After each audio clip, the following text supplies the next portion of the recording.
Je suis célibataire car je suis trop exigeante, trop sélective, trop dans ma tête.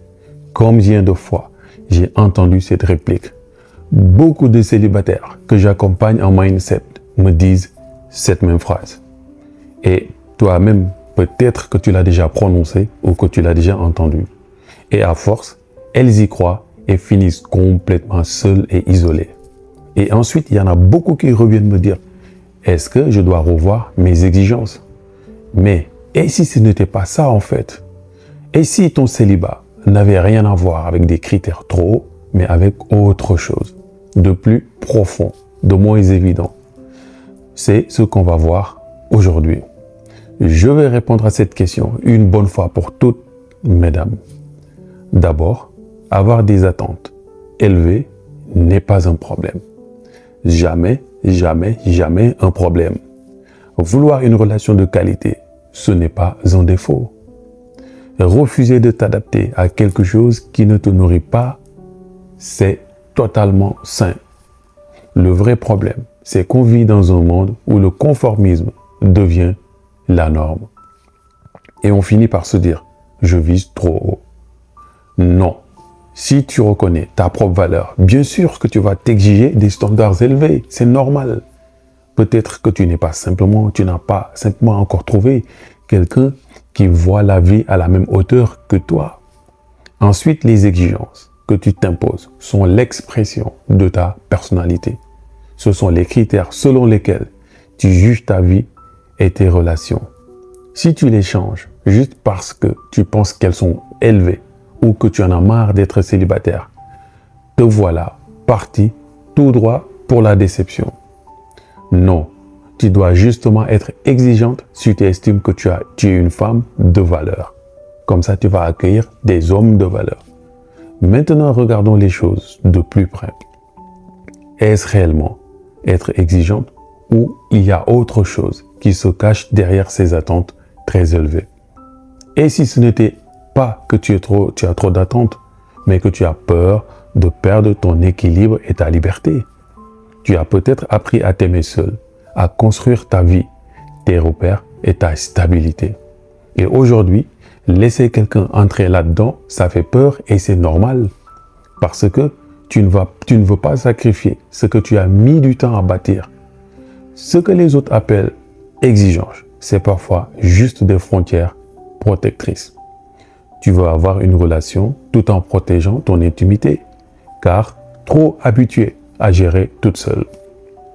Mais tu vas devoir accepter l'idée que laisser entrer quelqu'un dans ta vie ne t'enlèvera jamais le travail que tu as effectué déjà sur toi. Aussi, partager ta richesse avec la richesse de ton partenaire futur ou potentiel ne pourra que contribuer dans ta croissance et dans ton épanouissement personnel. Pour te rassurer, dis-toi que tu peux commencer tout doucement jusqu'à ce que le partage devienne confortable pour toi. Une autre raison est cependant possible. Tu as peut-être encore une part de toi qui ne croit pas que l'amour est encore possible pour toi. Et ça, c'est beaucoup plus subtil. Parce qu'en surface, tu te dis que tu veux une relation profonde. Mais au fond, tu as peut-être une peur qui te dit « Je ne suis pas certaine qu'un tel homme existe, qu'un homme bien existe. Au pire, je ne suis pas certaine que je mérite cette relation. » Et cette incohérence intérieure, même discrète, peut faire fuir les relations qui comptent. Tu vois, ce n'est pas juste une question de critères, c'est aussi une posture intérieure. Il y en a également qui pensent que tu dois être prête avant d'être en relation. Beaucoup de femmes se disent « Je dois d'abord tout régler en moi avant d'être en couple ». Comme si aimer demandait une version 100% guérie, 100% prête, 100% stable, confiante. Mais c'est faux.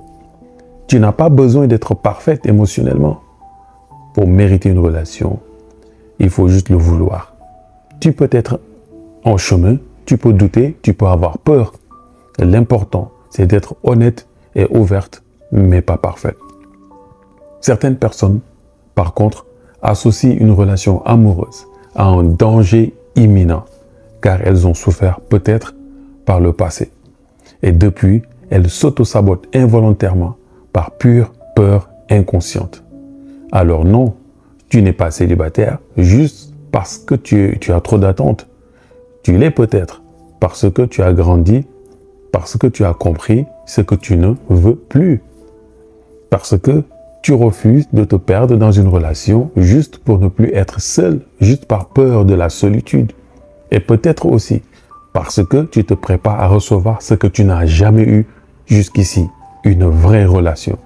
Pas quelque chose de parfait, mais quelque chose de vrai, de réel. Ou, tout simplement, tu te caches derrière cette exigence pour te protéger. Mais sache qu'une personne existe quelque part qui pourrait enrichir ta vie d'une manière que tu n'imagines même pas. Il faut juste s'ouvrir et l'accepter. Mais pour ça, il va falloir lâcher prise, prendre le risque et t'ouvrir à l'autre sans a priori. Et ça prend parfois un peu plus de temps, mais ça en vaut la peine, crois-moi. Donc vérifie bien si ton exigence est légitime ou c'est un bouclier de protection ou tout simplement que tu ne veux pas laisser entrer un étranger dans ta sphère privée et intime. Abonne-toi si ce n'est pas encore fait. Sinon, on se donne rendez-vous au prochain épisode. Bye.